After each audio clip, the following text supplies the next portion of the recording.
سبحانك لا علم لنا إلا ما علمتنا إنك أنت العليم الحكيم. أعوذ بالله من الشيطان الرجيم. بسم الله الرحمن الرحيم.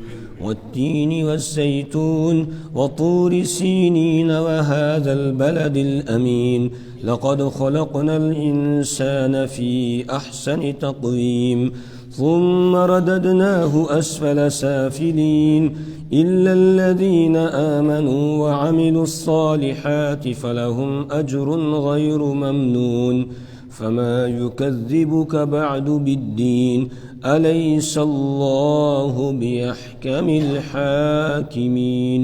صدق الله العظيم. کل الحمدللہ ہم نے سورۃ الانشراح وہ پڑھی، اس کے بعد آج سورۃ التین سے درس ہو رہا ہے.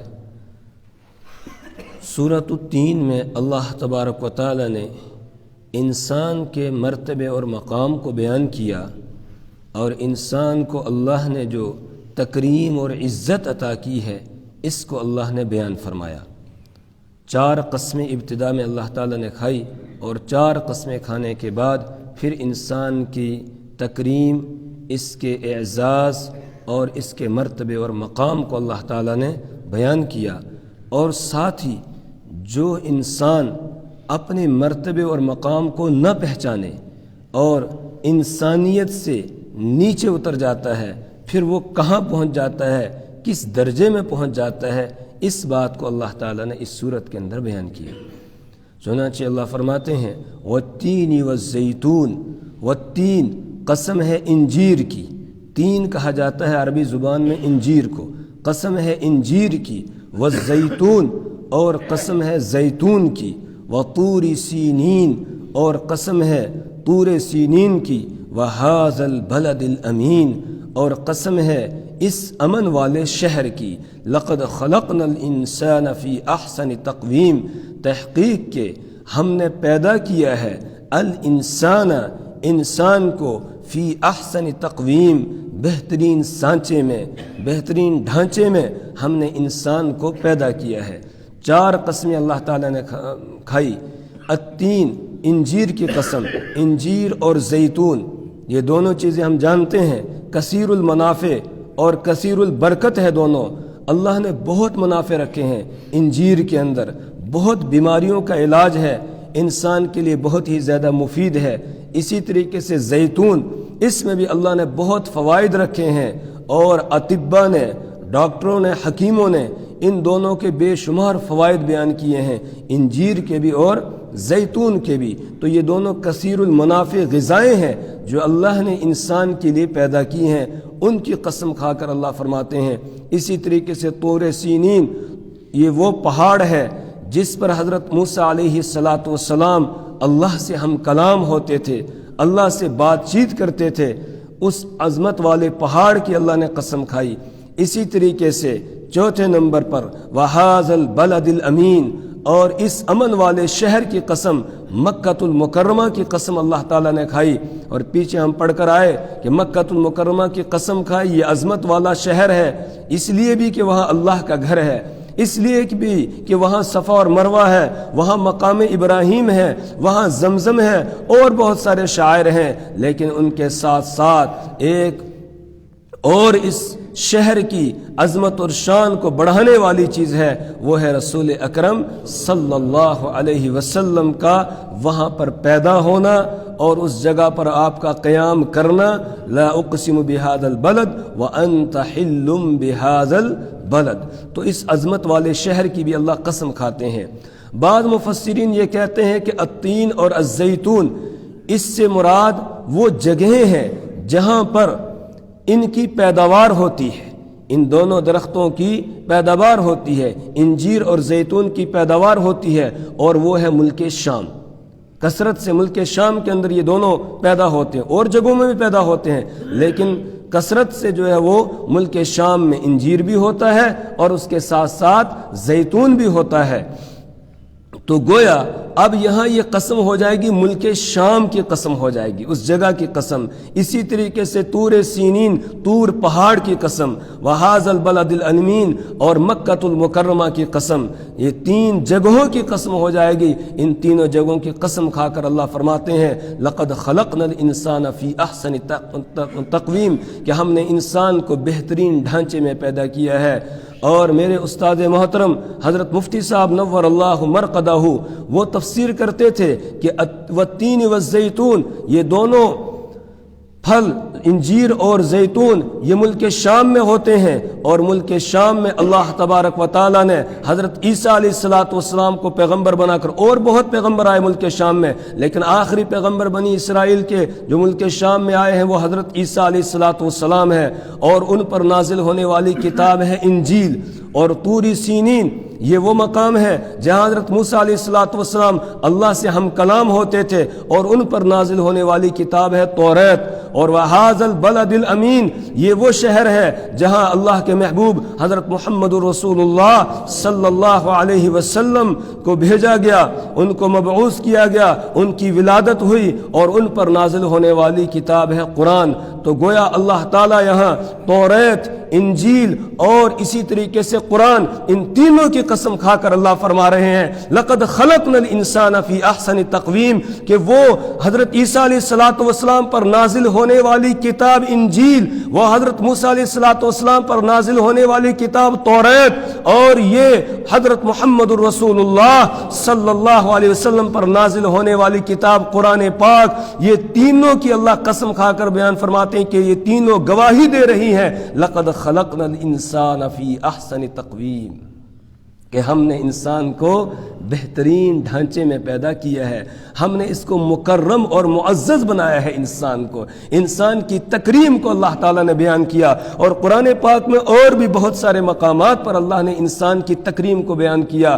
اللہ نے فرمایا خلقتہ بیدی، انسان کو میں نے اپنے ہاتھ سے بنایا ہے، اور کسی مخلوق کو اپنے ہاتھ سے بنانے کی طرف نسبت نہیں کی، انسان کی نسبت کی گئی ہے. یہ بھی انسان کی تکریم ہے. اسی طریقے سے جب انسان اول حضرت آدم علیہ السلام کو بنایا گیا، فرشتوں کو حکم ہوا کہ وہ ان کو قبلہ بنا کر سجدہ کریں. یہ بھی انسان کی تکریم ہے، یہ بھی انسان کو اللہ نے عزت بخشی.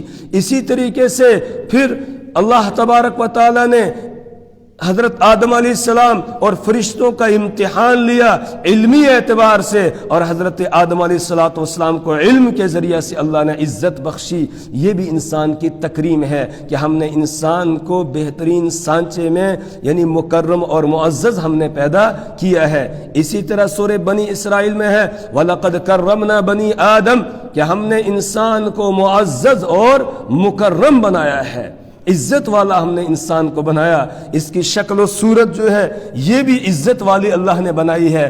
جتنی بھی چیزیں ہیں سب میں سب سے زیادہ خوبصورت اللہ نے کس کو بنایا ہے؟ انسان کو بنایا ہے، اور کوئی بھی مخلوق انسان سے خوبصورت نہیں ہے.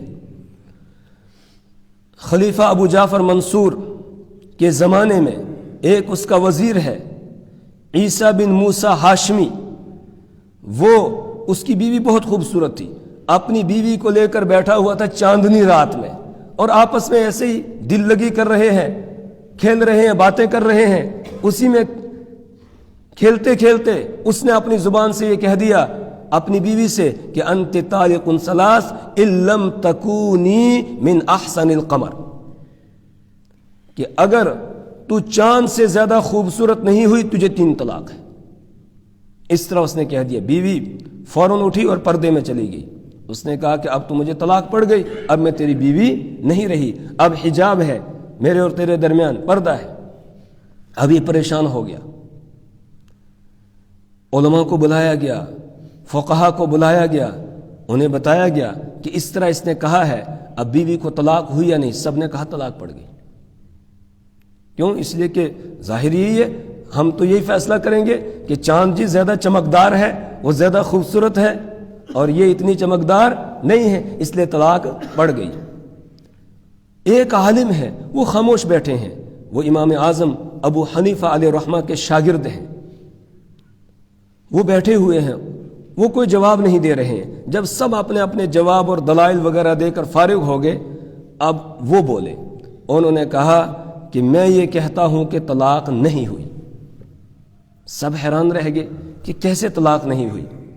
انہوں نے پھر یہ آیت کریمہ پڑھی اور فرمایا اللہ کہہ رہا ہے لقد خلقنا الانسان فی احسن تقویم، کہ ہم نے انسان کو بہترین سانچے میں بنایا ہے، ہم نے انسان کو سب سے زیادہ حسین، اور احسن کہتے ہیں سب سے زیادہ حسین اور خوبصورت ہم نے بنایا ہے۔ تو اللہ گواہی دے رہا ہے کہ چاند سے زیادہ خوبصورت ہے انسان، اور جب چاند سے زیادہ خوبصورت انسان ہے تو انہی انسانوں میں اس کی بیوی بھی ہے، لہٰذا یہ چاند سے زیادہ خوبصورت ہے، قرآن اس پر دلیل ہے، میں کہتا ہوں طلاق نہیں پڑی۔ سب نے پھر اس کو مانا اور تسلیم کیا۔ تو انسان کو اللہ نے بہترین ڈھانچے میں بنایا، یہ بھی انسان کی ایک تکریم ہے اور ایک تعظیم ہے۔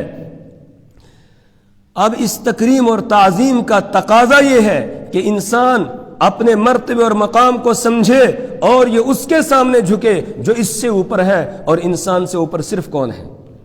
اللہ ہے۔ تو لہٰذا کس کے سامنے جھکے؟ اللہ کے سامنے جھکے، اللہ کے علاوہ کسی اور کے سامنے نہ جھکے۔ لیکن جب انسان اپنے آپ کو اس مرتبے اور مقام سے گرا دیتا ہے، وہ اللہ کے سامنے نہیں جھکتا ہے، مخلوق کے سامنے جھکنے لگتا ہے، تو اللہ فرماتے ہیں ثم رددناہ، پھر ہم اس کو لوٹا دیتے ہیں اسفل سافلین، نیچوں سے نیچے، جو نیچے رہنے والے ان میں بھی سب سے نچلے درجے میں ہم اس کو اتار دیتے ہیں، ادھر ہم اس کو لوٹا دیتے ہیں سب سے نچلے درجے میں۔ پھر یہ جانوروں سے بھی گیا گزرا ہو جاتا ہے۔ وَلَقَدْ ذَرَأْنَا لِجَهَنَّمَ كَثِيرًا مِنَ الْجِنِّ وَالْإِنسِ لَهُمْ قُلُوبٌ لَا يَفْقَهُونَ بِهَا وَلَهُمْ أَعْيُنٌ لَا يُبْصِرُونَ بِهَا وَلَهُمْ آذَانٌ لَا يَسْمَعُونَ بِهَا أُولَئِكَ كَالْأَنْعَامِ بَلْ هُمْ أَضَلُّ أُولَئِكَ هُمُ الْغَافِلُونَ۔ وَلَقَدْ ذَرَأْنَا لِجَهَنَّمَ كَثِيرًا مِنَ الْجِنِّ وَالْإِنسِ، ہم نے جہنم کے لیے بہت سے انسانوں اور جنوں کو پیدا کیا۔ وَلَقَدْ ذَرَأْنَا لِجَهَنَّمَ كَثِيرًا مِنَ الْجِنِّ وَالْإِنسِ لَهُمْ، کون ہے یہ؟ لَهُمْ قُلُوبٌ، ان کے پاس دل ہیں، لَا يَفْقَهُونَ بِهَا، لیکن وہ ان دلوں سے سمجھتے نہیں ہیں، اپنے رب کی معرفت حاصل نہیں کرتے، اپنے رب کو نہیں پہچانتے ہیں اور مخلوق کے سامنے جھکنے لگتے ہیں۔ اب آپ خود بتائیے، ایک آدمی دیکھ رہا ہے، اس کے سامنے اپنے ہاتھوں سے ایک بت بنایا جا رہا ہے، مستری لگائے ہیں، مزدور لگائے، بڑا سا بت بنا دیا، ان کو مزدوری بھی دی جا رہی ہے، ان کو دہاڑی دی جا رہی ہے۔ اب جب وہ بن گیا بت، اس کے بعد اسی کے سامنے ماتھا ٹیکتے ہیں، اسی پر کے سامنے چڑھاوے چڑھا رہے ہیں، تو یہ ہے بے عقلی کہ نہیں؟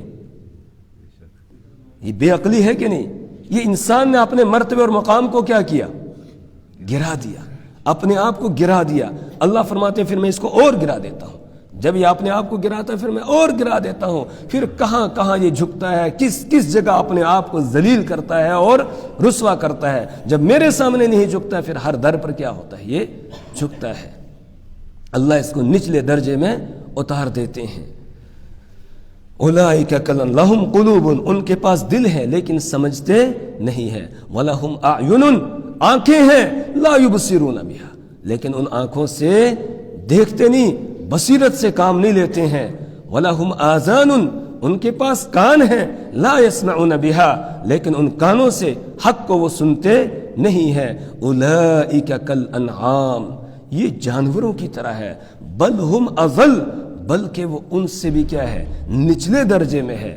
اور اللہ اکبر، کتنے نچلے درجے میں انسان چلا جاتا ہے، یہ کتوں اور خنزیروں سے بھی پھر نچلے درجے میں چلا جاتا ہے۔ حضرت نوح علیہ السلام کو حکم ہوا کشتی بناؤ، انہوں نے کشتی بنائی، کشتی بنانے کے بعد حکم ہوا کہ اس میں سوار کرو، انسانوں کو سوار کرو، جانوروں کا بھی ایک ایک جوڑا سوار کرو۔ اب دیکھیے کشتی میں کتا اور کتیا بھی ہے، ان کو بھی سوار کیا گیا، خنزیر اور خنزیرنی ان کو بھی سوار کیا گیا، لیکن نوح علیہ السلام کے بیٹے کو وہاں جگہ نہیں ملتی ہے۔ کتے اور خنزیر کو کشتی میں جگہ مل گئی، خنزیر اور خنزیرنی کو کشتی کے اندر جگہ مل گئی، لیکن نوح علیہ السلام کا بیٹا اپنے آپ کو گرا دیتا ہے تو اس کو جگہ نہیں ملتی ہے، اس کو کشتی میں سوار نہیں ہونے دیا جاتا ہے۔ تو خنزیر اور کتے اور کتیا سے اور خنزیرنی سے گیا گزرا ہو گیا کہ نہیں؟ اس سے نچلے درجے میں چلا گیا نا، اس لیے کہ اس کو جگہ نہیں ملی اس میں، اور ان کو جگہ مل رہی ہے۔ حضرت نوح علیہ السلام نے فرمایا ان ابنی من اہلک، اے اللہ یہ میرا بیٹا میرے اہل میں سے ہے، اور ان وعدک الحق، آپ کا وعدہ برحق ہے، سچا ہے، آپ نے کہا تھا میں آپ کے اہل کو بچاؤں گا۔ جواب ملتا یا نوح انہ لیس من اہلک انہ عمل غیر صالح، اے نوح یہ تیرے اہل میں سے نہیں ہے۔ کیوں؟ اس لیے کہ اس کے کام اچھے نہیں ہیں، اس کے کام ٹھیک نہیں ہے، اس کے کام اچھے نہیں ہیں۔ تو جب انسان اللہ کا نافرمان ہو جاتا ہے پھر وہ اپنے آپ کو گویا جانوروں سے بھی کیا کرتا ہے جی نیچے گرا دیتا ہے اور بدتر ہو جاتا ہے، جانوروں سے بھی گیا گزرا ہو جاتا ہے۔ تو لقد خلقنا الانسان فی احسن تقویم، یقیناً ہم نے انسان کو پیدا کیا بہترین ڈھانچے اور سانچے میں، ثم رددناہ، پھر ہم نے اس کو لوٹا دیا اسفل سافلین، نیچوں سے بھی نیچے ہم نے اس کو لوٹا دیا، نچلے درجے میں لوٹا دیا۔ کب؟ جب وہ اپنے مرتبے اور مقام کو سمجھتا نہیں ہے، خود اپنے مرتبے اور مقام سے اپنے آپ کو انسانیت سے نیچے گرا دیتا ہے، تو پھر اللہ فرماتے کہ میں اور نیچے اس کو لے جاتا ہوں۔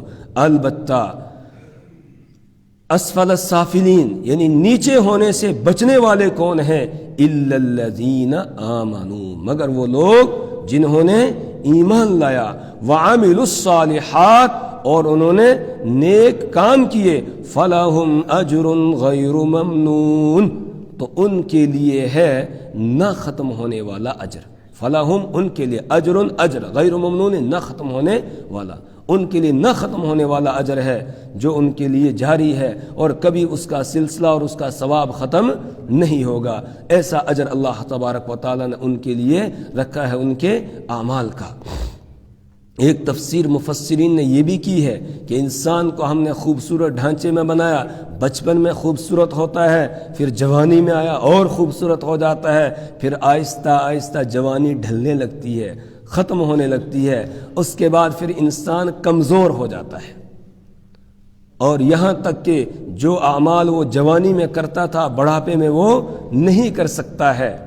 تو اگر ایسا آدمی ہے کہ جو نافرمان تھا وہ تو پھر اور زیادہ نچلے درجے میں اور بڑھاپے میں جا کر اور ہی زیادہ کمزوری میں پڑ جاتا ہے۔ لیکن اگر کوئی آدمی ایمان اور عمل صالح پر قائم تھا، جوانی میں وہ صحت کے اندر اچھے اچھے کام کر رہا تھا اور پابندی کے ساتھ کر رہا تھا، تو اس کے لیے یہ ہے کہ جب وہ بوڑھا ہو جاتا ہے اور بڑھاپے میں اگر وہ بہت سارے نیک کام جو جوانی میں کرتا تھا اس وقت نہیں کر سکتا ہے، تب بھی اس کو اللہ تعالیٰ اجر عطا فرماتے ہیں، تب بھی اس کو ان اعمال کا اجر دیتے ہیں۔ ایک آدمی جوانی میں تہجد کا پابند ہے، مسجد میں نماز پڑھنے کا پابند ہے، لیکن اب بوڑھا ہو گیا، اب تہجد میں نہیں اٹھ پا رہا ہے، اب مسجد میں نہیں آ پا رہا ہے، تو اللہ تعالیٰ اس کو گھر میں بیٹھے ہوئے بھی یہ سارے اجر و ثواب عطا فرماتے ہیں، تہجد کا ثواب بھی مل رہا ہے۔